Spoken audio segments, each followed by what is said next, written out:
Olá, pessoas! Sejam bem-vindos ao Drama Physics, né? Vamos falar agora dos níveis de energia e estados excitados no núcleo atômico, né?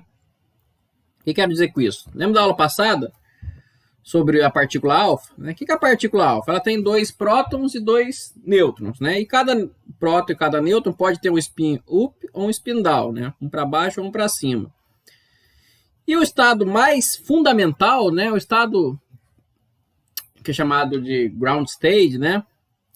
Dessa partícula, é todo mundo tendo n igual a 1, né? Então, se todo mundo tem n igual a 1, porque todo mundo pode ter n igual a 1, porque essas 4 partículas, pelo princípio da exclusão de Fermi, princípio da exclusão de Pauli, 2 fermos iguais não podem ter o mesmo estado. Porém, eu tenho um próton para cima, um próton para baixo, depois tem um neutro para cima e um neutro para baixo, então cada um tem um estado diferente. Então, todo mundo igual no n igual a 1 é o estado fundamental, tá? Então, o estado fundamental é esse aqui, todo mundo igual a 1. Porém, esse não é o único estado possível, né? Eu posso, talvez, irradiar um fóton nessa partícula alfa aí, e ela pegar um desses prótons ou um desses nêutrons e inverter o spin dele. Então, eu vou ter, por exemplo, um próton para cima e um próton para baixo, e no caso do nêutron, eu vou ter 2 nêutrons com spin para cima, né? Como esses 2 nêutrons com spin para cima são iguais entre si, eles não podem mais ocupar o mesmo estado. Então, em vez de ter todo mundo em n igual a 1, eu terei agora 3 em n igual a 1, né? Então, 3 vezes 1 ao quadrado, mas um dos nêutrons obrigatoriamente está, né, no estado n igual a 2. Então, a minha energia, que antigamente era simplesmente 4, né? Vamos botar assim, uma unidade qualquer de energia, porque todos têm n igual a 1 ao quadrado, e 1 ao quadrado é 1, então é 4 a energia do estado fundamental.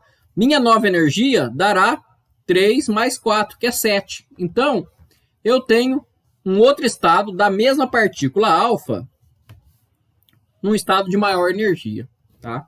Então, esse estado de maior energia, ele geralmente decai no estado de menor energia, né? Como? Emitindo fótons, tá? Então, ele emite fótons, né? Em geral, raios gama, né? Então, raios gama são muito energéticos, porque a escala de energia do núcleo geralmente é muito grande. Então, ele emite os raios gamas e voltam para o seu estado, fundamental, né? Volta para o tal do ground state aí. Tá beleza? Mas, às vezes, se a excitação for muito grande, né, se eu tiver um núcleo, um estado muito excitado, isso pode permitir outros tipos de processos, né? Vamos dar um exemplo aqui que está no livrinho de vocês. Então, olha isso aqui. O que está acontecendo aqui, né? Isso aqui é o carbono 12, tá? Então, 6 prótons, 6 nêutrons. O estado fundamental aqui, a energia foi reescalonada para ser 0. Né? Então, você dá um valor A lá, como a energia não é uma quantidade importante, o que importa é a variação da energia, né? Eu posso sempre somar uma constante. Então, reescalonei para ser 0. Então, no estado fundamental, a gente considera que o átomo de carbono tem energia 0. Né? Então, o primeiro estado excitado dele tem energia de 4,4 MeV. Isso aqui está em MeV, tá? E esse número aqui do lado é o spin. Então, tem spin igual a 2. Esse aqui tem spin igual a 0. Spin igual a 0 significa que tem números iguais de prótons e nêutrons nesse estado aqui. Um para cima e para baixo, um se cancela com o outro. Se deu igual a 2, quer dizer que eu tenho 4 coisas para cima assim. Cada um tem meio, né? Então, isso significa spin 2. Nesse estado aqui, ele já tem um excesso de energia de 4,4 MeV. O próximo estado excitado do carbono 12 é esse aqui, ó. Né? Esse é o terceiro estado, que tem spin 0 e tem uma energia de 7,6. Né? Quando ele está nesse estado aqui, ele pode emitir um fóton, né, altamente energético e voltar para o estado fundamental dele. Ou ele pode quebrar e virar um berílio 8 mais uma partícula alfa. Tá? Por quê? Porque a energia para transformar um carbono 12 em alfa mais berílio é 7,36. Então, se eu tenho 7,65, eu consigo emitir uma partícula alfa, né? O meu núcleo se quebra, vira uma partícula alfa, mais o berílio, e ainda sobra um fóton com a diferença de energia aqui, que é 6 menos 3, né? Que é mais ou menos 0,3 MeV nesse fóton que sobrou, tá? Então, geralmente é isso que acontece, né? Porque quando você está no estado excitado e você vai para o fundamental, dificilmente você vai direto, né? Dificilmente você faz esse pulo direto. Se tiver vários estados intermediários, você vai passando por esses estados intermediários. Então, nesse caso aqui, a tendência é se quebrar, tá? Então, ele se quebra e vira, né? Ele vira berílio e vira partícula alfa. Então, um núcleo em estado excitado pode se quebrar, tá? Mesmo o carbono 12, no seu estado fundamental, ele é mais ligado do que o alfa mais berílio, né? A gente viu lá a energia de ligação por nucleon. Se vocês tiverem dúvida, volta na aula lá daquele gráfico da energia de ligação por nucleon. Então, o átomo de carbono 12, ele é mais estável, né? Então, ele não faz esse processo naturalmente, porém, ele pode ficar excitado de alguma maneira. Como que ele pode ficar excitado? Talvez ele sofreu uma radiação, talvez alguma partícula, né? Tava um próton aí, que é o núcleo de hidrogênio, né? Estava voando muito energeticamente, bateu nele, né? Excitou os estados dele. Então, tem várias maneiras de acontecer isso. Então, se por algum motivo ele ficou excitado, né? Ou seja, ele saiu do seu estado fundamental, foi para outro estado qualquer, às vezes ele se quebra, tá? Então, não é um processo que ocorre no dia a dia, porque 90%, 99% dos carbonos estarão aqui, né? Porém, acontece, por exemplo, em estrela ou na alta atmosfera. Na alta atmosfera a gente recebe raios cósmicos, né? Aí causa cascatas, aparecem partículas estranhas, faz o diabo 4 nos raios cósmicos, tá? Então, isso é quando, se de alguma forma o carbono ficar excitado, ele pode sim se quebrar e virar outra partícula. Belezinha? Belezinha. Então, para encerrar essa aula, que vai ser curtinha aqui, né? Vamos falar sobre ocorrência dos núcleos. Quais são os núcleos que a gente conhece na natureza, né? Quais são os núcleos de todos os isótopos, né? Basicamente é isso que eu estou perguntando, né? Quais são os elementos químicos, né? Hidrogênio, níquel, cobre, ferro, ouro, prata, magnésio, mercúrio. E quais são os seus isótopos estáveis, né? Então, a gente tem uma tabela aqui, vou passar para vocês. Então, esse gráfico aí representa todos os elementos que a gente conhece, tá? E a gente dividiu eles de acordo com o número de prótons e o número de nêutrons, né? O número de prótons é Z, que é o número de carga, e o número de nêutrons é N, né? E o número de massa total, A, é a soma dos dois, tá? Então, tá aqui essa tabela. O que a gente pode entender dessa tabela aqui? Primeira coisa, para números de massa, né, A até 20, até 40, né, A menor do que 40, o estado preferido... depois eu vou explicar o que significa isso aqui, mas vamos falar disso aqui primeiro. Então, para A menor do que 40, a gente geralmente tem o mesmo número de prótons e mesmo número de nêutrons, tá? O que isso aqui está falando, né? Eu devia ter falado isso aqui primeiro, mas vamos lá. Essas linhas em preto escuro aqui, ó, são os elementos estáveis, tá? Então, são os estáveis, tá? O que significa isso? Vivem para sempre ou pelo menos em tempos maiores, né, do que 100 mil anos, tá? Então, são elementos estáveis ou metaestáveis, né?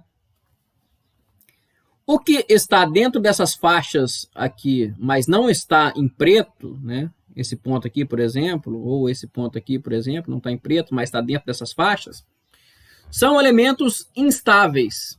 O que significa isso? Eles vão decair em um elemento estável mais cedo ou mais tarde, tá bom? É isso que significa.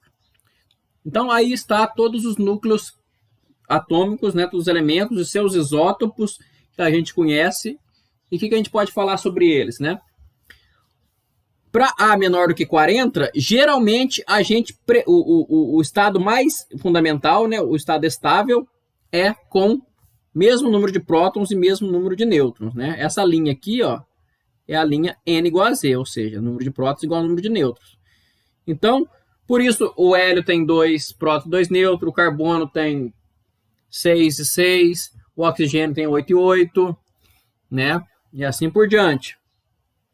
Tá? Então, até chegar no 20 e 20, a preferência é sempre 2 prótons e 2 nêutrons, porque eles sempre se agrupam com spin mais, spin menos, spin mais, spin menos, e ocupam os níveis mais baixos de energia. Isso é bem fácil de entender. Só que acontece, se o número de prótons começa a ficar muito grande, né? Vamos chegar ao número de prótons igual a 40 aqui. Aí, quando o número de prótons é 40, o elemento mais estável já tem aqui 50 nêutrons, mais ou menos. Né? Por que isso acontece? Isso acontece porque talvez não valha a pena, talvez não vai valer mais a pena, de vez eu ter 40 prótons e 50 nêutrons, se eu tivesse, por exemplo, 49 nêutrons e 41 prótons, né? Esse estado ele fica menos estável, porque eu tenho que considerar também a repulsão entre os prótons dentro do núcleo, né? Então, até 20 prótons, a força nuclear sobrepõe completamente a força eletromagnética, então o estado fundamental é prótons e nêutrons iguais. Para mais do que 20 prótons, ainda que a força nuclear seja mais forte, a força eletromagnética começa a fazer efeito, né? Então fala assim, não, peraí, ó, você está botando 30 prótons aqui dentro, num intervalo, né, num espacinho petitinho, né? Não vai dar certo não, né? Basicamente é isso que está falando, tá? Então, quando você começa a ter muitos prótons, aí a força eletromagnética começa a levar em conta. Então, para núcleos mais massivos, né? Geralmente N costuma ficar maior do que Z, né? E quanto mais massivo for, mais longe dessa linha N igual a Z eles estão, né? Então, de fato, aqui até mais ou menos aqui 40 prótons, né? 40 prótons ainda existe um elemento com 40 nêutrons. Ele é instável, né? Ele é instável, mas existe. Quando passou de 40 prótons, não existe mais nenhum elemento nem instável, ou seja, se você jogar 60 prótons com 60 nêutrons juntos, por exemplo, eles não vão formar mais um estado ligado, tá? A própria repulsão eletrostática vai fazer os prótons serem mandados embora, em geral, em termos de partículas alfa, tá? Então, é assim que funciona. Então, até 2020, o estado preferido é o estado de números prótons iguais aos de nêutrons. Mais do que 20 e 20, ou seja, com A maior do que 40, então a gente já tem preferências por estados com nêutrons maiores do que prótons. E para um A maior do que 80, a gente já não tem mais nenhum núcleo, então não existe mais nenhum núcleo com N igual a Z, tá? Para A maior que 80. Então, aí, por isso que as grandes urânio, tório, plutônio, você pegar as tabelas atômicas dele, eles todos têm muito mais nêutrons do que prótons, né? Por quê? Porque a força elétrica tem que ser levada em conta, né? Então, vai indo assim, até chegar aqui em 200, mais ou menos 209, 210. Você pode ver que aí aqui passa a ter uma lacuna, ó. Essa lacuna aqui é porque já começa a não ser vantajoso energeticamente falando, começa a não ser vantajoso ter um núcleo só. Então, você fazer um núcleo muito pesado, ele geralmente se parte sozinho e emite radiação alfa, né? É o que o Becquerel descobriu lá atrás da radiação alfa, né? Como é que era isso? Eram núcleos muito pesados, ele usava basicamente urânio, tá? Então, o Becquerel, quando ele descobriu o processo de radiação, ele usava basicamente urânio, e urânio é instável, né? Então, urânio, quer dizer, um dos isótopos do urânio é instável, significa que ele não está nessa linha, né? Em nenhum lugar aqui. Então, ele vai decair. Ele vai decair e sobrar tório, geralmente sobrar tório, emitindo uma partícula alfa, né? Então, passa a ser mais energeticamente favorável o núcleo se quebrar sozinho, tá? Ele se quebra sozinho. Geralmente não tem emissão nem de radiação, ou se tem baixa radiação. quando ele se quebra sozinho desse jeito, tá ok? Então, esse aqui é só para vocês entenderem como é que funcionam os elementos, né? Então, você vai ver que, né, até A igual a 40, prótons e nêutrons iguais. A maior do que 40, mais nêutrons do que prótons para compensar a repulsão eletrostática. Para A maior do que 210, 220, mais vantajoso esse núcleo se quebrar sozinho, tá? Sem precisar de nada, nem ninguém. Ele se quebra sozinho, emite a partícula alfa, beleza? Então essa aula é só para falar disso. Nos vemos na próxima. Fui.